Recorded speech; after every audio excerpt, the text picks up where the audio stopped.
Bienvenue aussi aux nouvelles personnes qui nous rejoignent ce matin. Bienvenue aussi à ceux qui nous regardent en ligne. On a nos messages qui sont diffusés chaque semaine, donc chaque dimanche, une semaine après. Et le thème que j'aimerais partager avec vous ce matin, c'est une vie incontrôlée, mais avec Dieu. Quand je parle d'une vie incontrôlée, je ne parle pas de faire n'importe quoi, je ne parle pas d'être, de choisir de faire du mal ou d'aller dans n'importe quel sens. Quand je parle d'une vie incontrôlée, c'est surtout des circonstances qu'on ne peut pas maîtriser. Parce que bien sûr, on a notre propre choix, on a notre propre volonté pour faire nos choix, pour prendre nos décisions. Et c'est ce que Dieu a créé l'homme et la femme comme ça. Il nous a laissé le libre arbitre, il nous a laissé le libre choix. Il ne force personne. Mais par contre, il y a une chose que l'homme, avec un grand H, et la femme ne peuvent pas maîtriser, c'est les circonstances de nos vies. Comme par exemple, on ne peut pas maîtriser le jour où on arrive sur Terre, on ne peut pas maîtriser dans quelle famille on va grandir, on ne peut pas maîtriser le jour de notre départ, le jour où on va partir au ciel et rejoindre notre Seigneur pour ceux qui croient en Dieu. Mais même si on ne peut pas contrôler ces circonstances, Dieu est avec nous. Il est avec chaque enfant de Dieu qui choisit de le suivre. Et ça, c'est une grâce extraordinaire. Il y a un verset dans la parole de Dieu qui dit, dans Proverbe 16 au verset 9, « Nous planifions la façon dont nous voulons vivre, mais seul Dieu nous rend capables de la vivre. » C'est la version The Message. Et oui, on peut planifier en tant qu'être humain, on peut planifier plein de choses. On peut planifier, je sais pas, des vacances, on peut planifier de construire une maison, mais il y a des choses que seul Dieu peut nous rendre capables de faire, de vivre. Et ça, je crois que on doit en avoir conscience. On ne peut pas vivre notre vie sur Terre juste en pensant qu'on maîtrise les choses. C'est pas du tout le cas. Je pense que chacun d'entre vous, vous avez cette conscience-là qu'on peut pas maîtriser tout. Et même si c'est un besoin que l'homme et la femme ont de pouvoir contrôler et maîtriser, parce que Dieu aussi nous a créés pour nous donner la domination sur le royaume de Dieu, dans le royaume de Dieu. Et c'est vrai que c'est quelque chose qu'il faut arriver à naviguer avec le Seigneur et avec sa grâce. Proverbe 20-24 nous dit aussi, « C'est l'Éternel qui dirige les pas de l'homme, mais l'homme peut-il comprendre sa voie ?» C'est l'Éternel qui dirige les pas. Amen.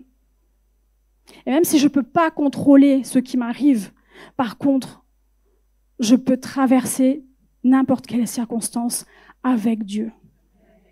Amen. Et tout à l'heure, on a chanté des chants puissants qui proclamaient justement que Dieu est avec nous, que Dieu nous tient par la main, que Dieu est là, même dans le feu, même quand on traverse les difficultés les pires de nos vies, il est avec nous. Et c'est ce que j'aimerais qu'on voit ensemble dans le premier point que j'aimerais vous partager, c'est une identité transformée.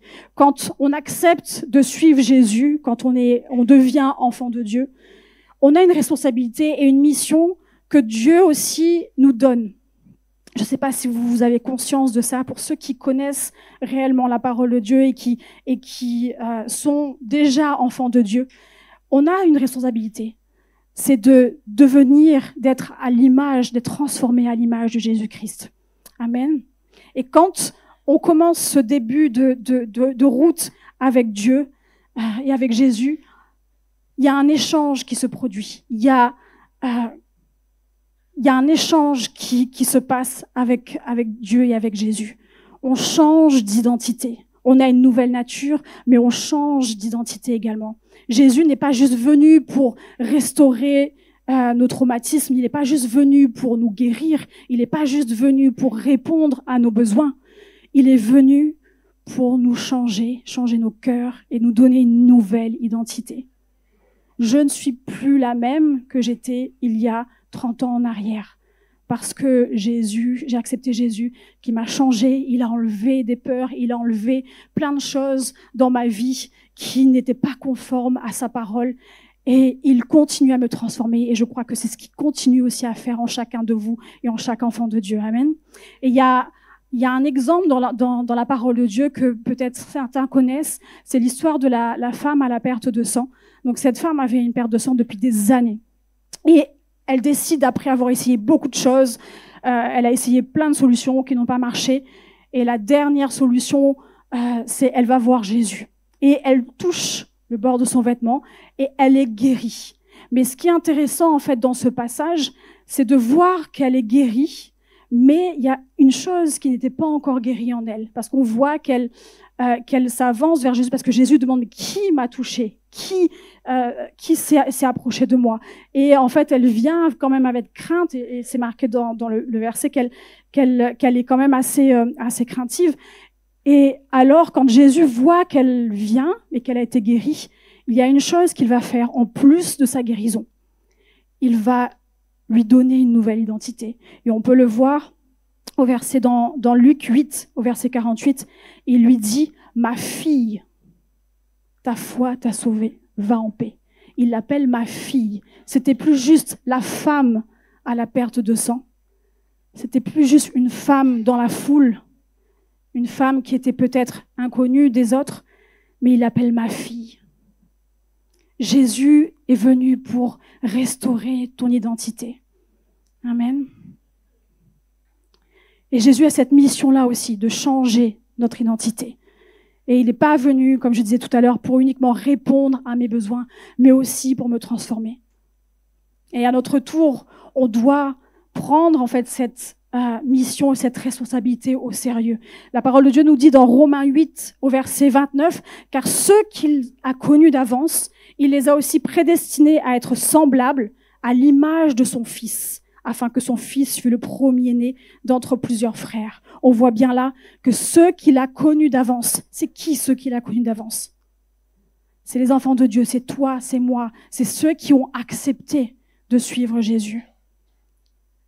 Il les a prédestinés aussi à être semblables à son image. Et ça, c'est un puissant verset.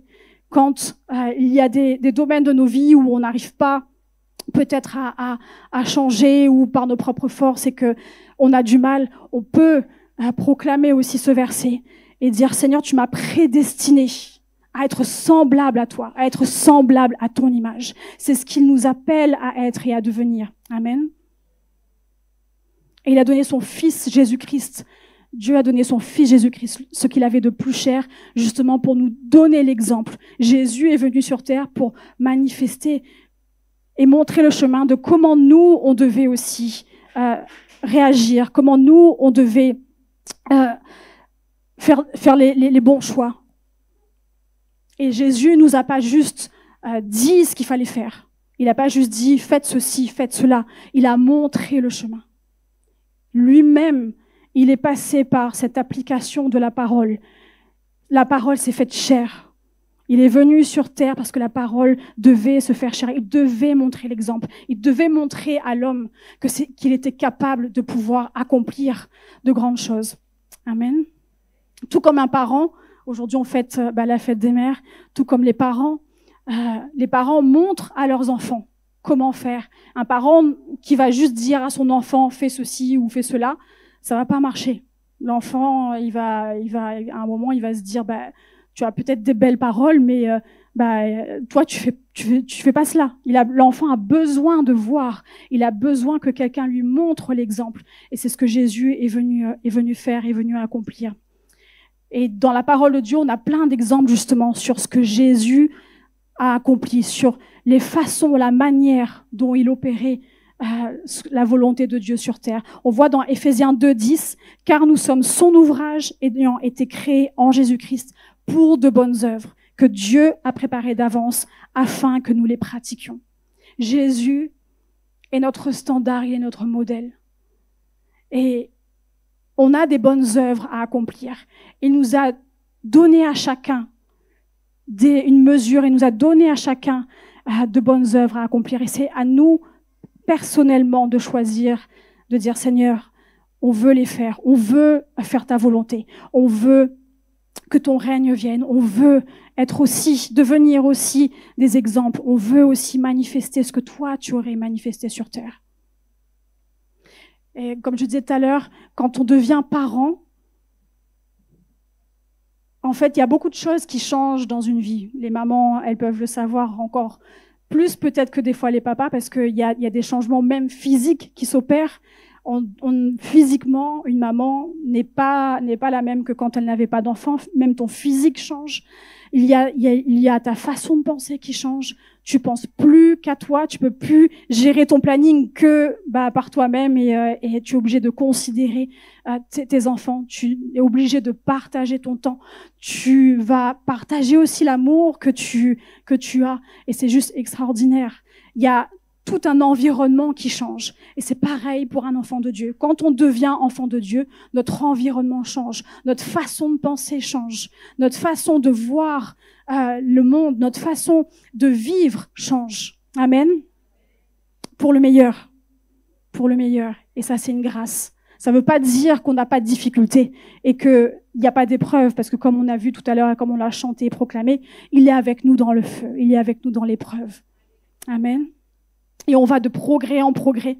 Et ce qui nous faisait peut-être souffrir avant, ce qui nous faisait du mal, ce qui nous faisait peut-être réagir quand on est un enfant de Dieu, ça change. Ou du moins, on doit essayer de changer ça. Si quelqu'un nous fait du mal, on va peut-être moins se mettre en colère, on va peut-être moins réagir. En tout cas, c'est ce que Dieu souhaite, c'est ce qui nous demande. Maintenant, personne n'est parfait. Même moi, les enfants peuvent vous dire, je suis pas une maman parfaite.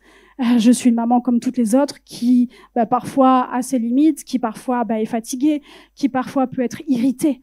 Mais on a cette grâce avec le Seigneur, par contre, de pouvoir lui demander de changer les choses qui ne sont pas conformes à sa parole, les choses qui ne sont pas conformes à ce que lui veut et à l'identité qu'il veut nous donner.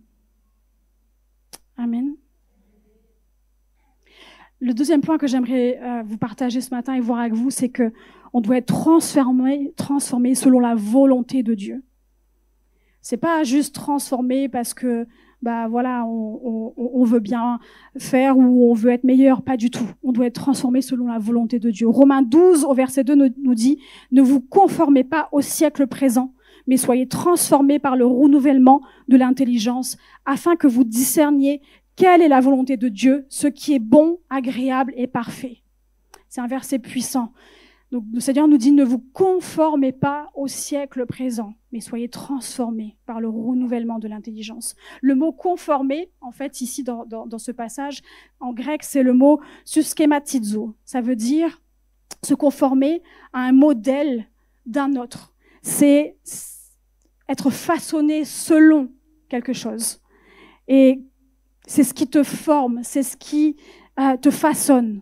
Il y a peut-être des choses qui t'ont conformé, comme peut-être un contexte familial, peut-être des événements, peut-être des traumatismes, peut-être des circonstances qui se sont renouvelées, qui ont fait que ça te façonne.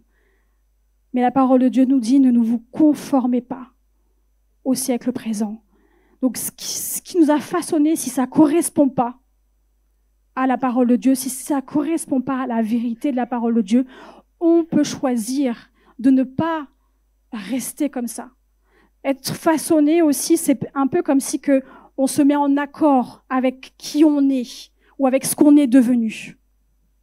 Si ce qu'on est devenu n'est pas à l'image de Dieu et à l'image de Jésus, nous n'avons pas à nous conformer à cela. Et c'est cette grâce que nous avons justement quand on est enfant de Dieu, c'est de crier à Dieu pour dire: change-moi, enlève tout ce qui n'est pas bon, enlève ce qui m'a conformé selon une mauvaise façon, selon un mauvais modèle. Amen. Mais je comprends que ça peut être compliqué, surtout dans le monde dans lequel on vit.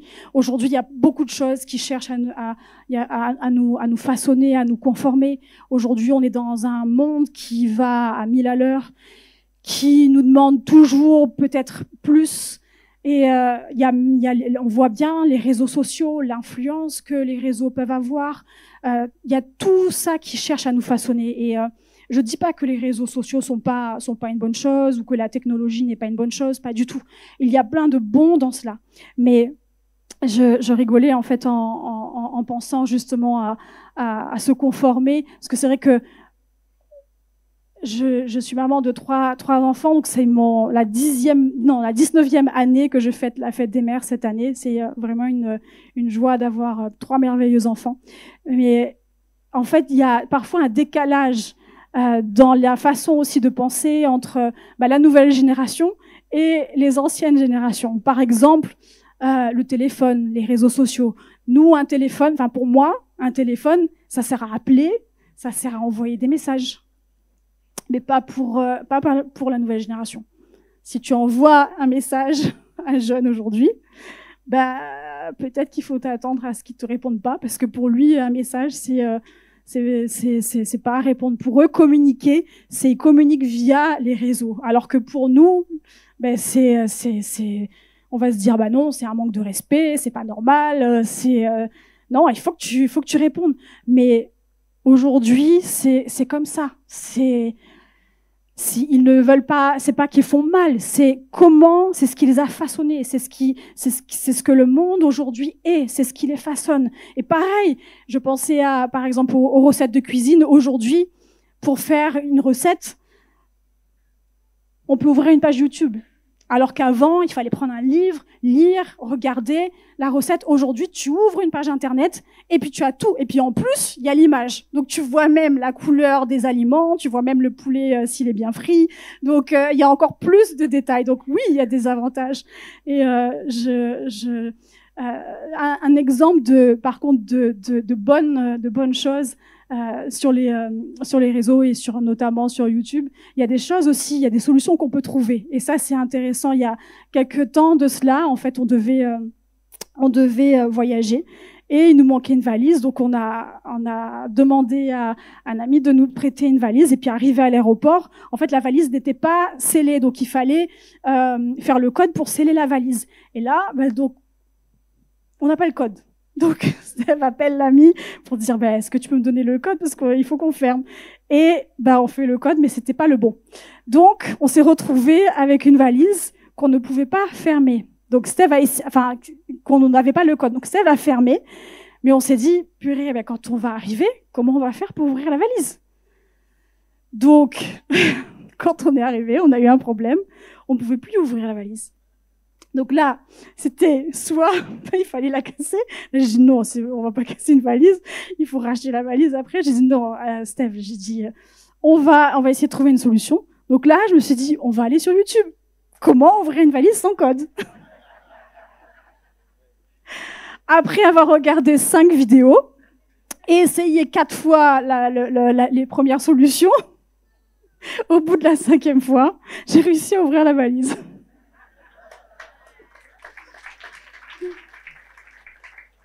Donc oui, il y a des bonnes choses aussi. Il y a des bonnes choses. Je dis ça pour les jeunes aussi qui nous écoutent.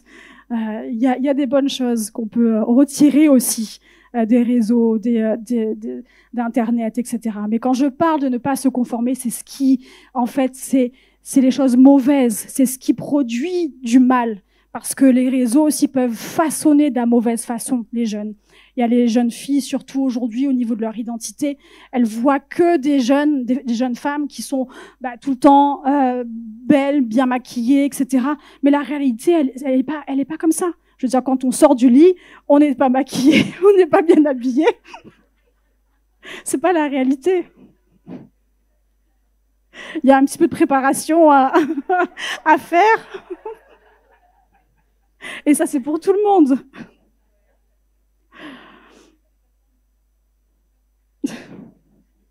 Donc attention à ne pas se conformer à ce qui n'est pas bon, ce qui n'est pas agréable et ce qui n'est pas parfait aux yeux de Dieu.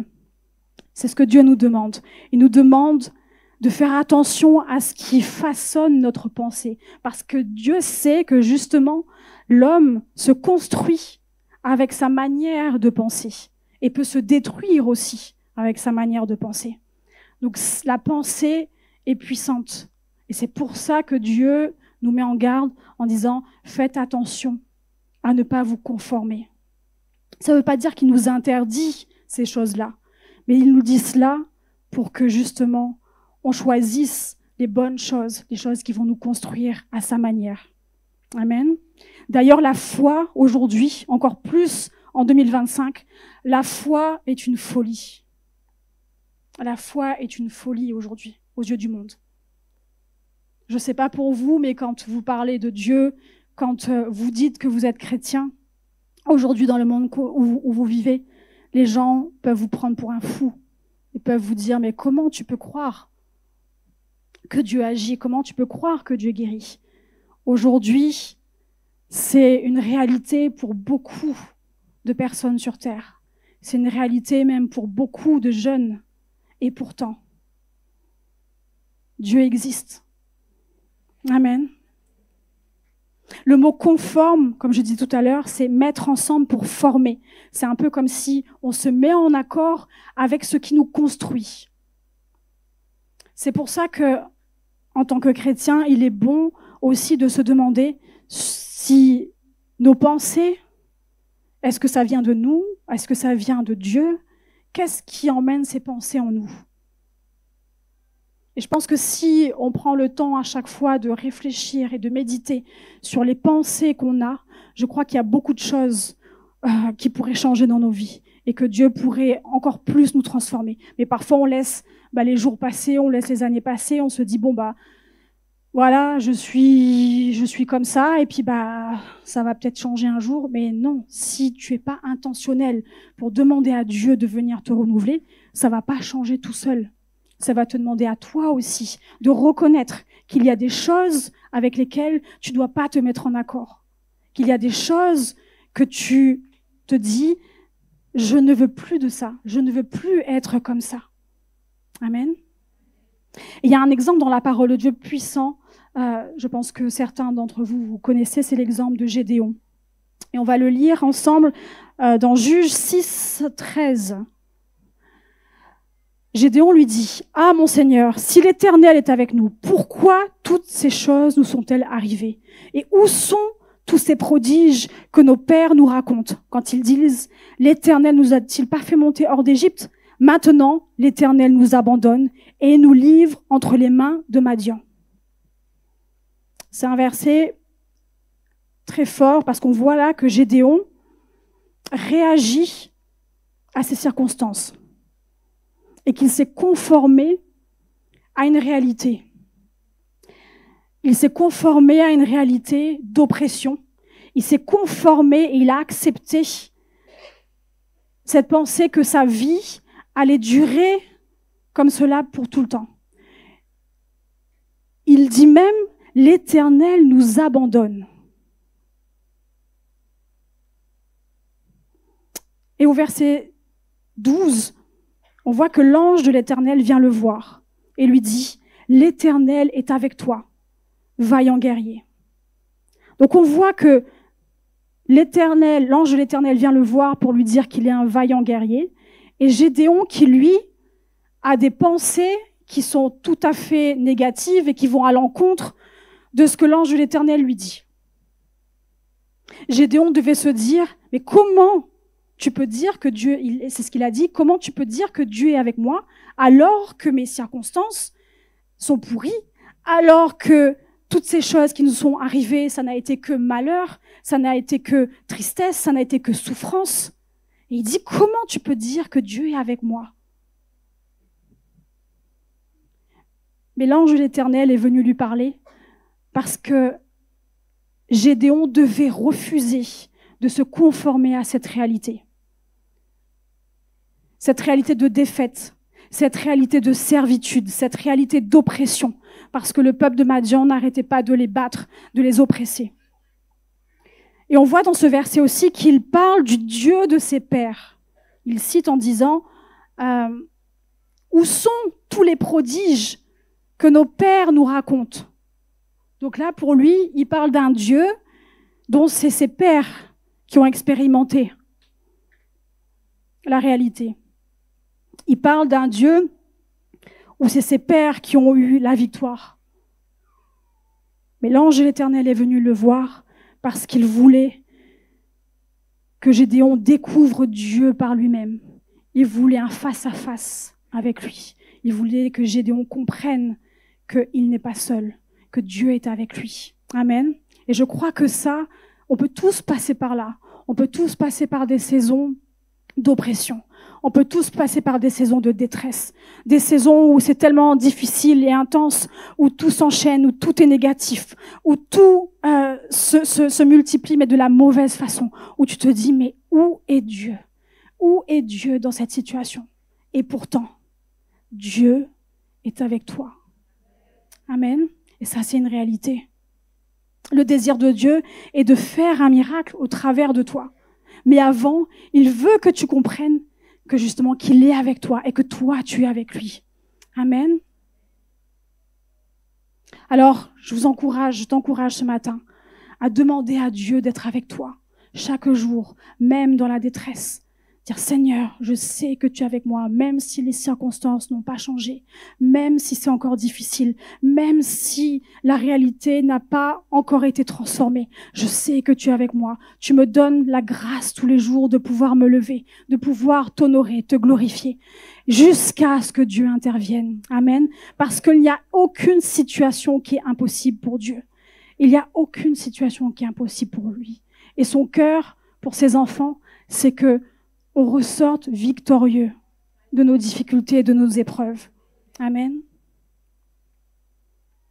Donc on voit au verset 16, Juge 6, 16, l'Éternel lui dit, mais je serai avec toi et tu battras Madian. Amen. Je serai avec toi et tu battras Madian. Donc je ne sais pas ce matin quelle est ta situation, quelles sont tes circonstances, mais je t'encourage à croire et à entendre ce que Dieu aussi veut te dire. Il veut te dire, je suis avec toi et tu battras cette difficulté. Je suis avec toi et tu battras cette maladie. Je suis avec toi et tu battras tout ce que l'ennemi essaye de venir faire aujourd'hui dans ta vie. Amen. Amen. Si on peut acclamer le Seigneur ce matin. Amen. Merci d'avoir suivi ce message. J'espère que ce message a fortifié votre foi. Merci également pour tous ceux et celles qui nous soutiennent au travers de votre générosité. Vous avez en bas de votre écran un QR code qui vous conduira vers une page qui s'intitule jeveubénir.com. Merci de nous aider à propager sa parole. D'ailleurs, si ce message a fortifié votre foi et que vous connaissez quelqu'un de votre entourage qui aurait besoin de l'entendre, n'hésitez pas à lui partager ce message. Aussi, je vous encourage, si vous le souhaitez, à vous abonner à notre chaîne YouTube. Nous avons des messages nouveaux chaque semaine. Nous sommes aussi présents sur d'autres médias dont vous aurez donc les liens dans la description ci-dessous. En tout cas, merci de nous avoir suivis. Soyez bénis.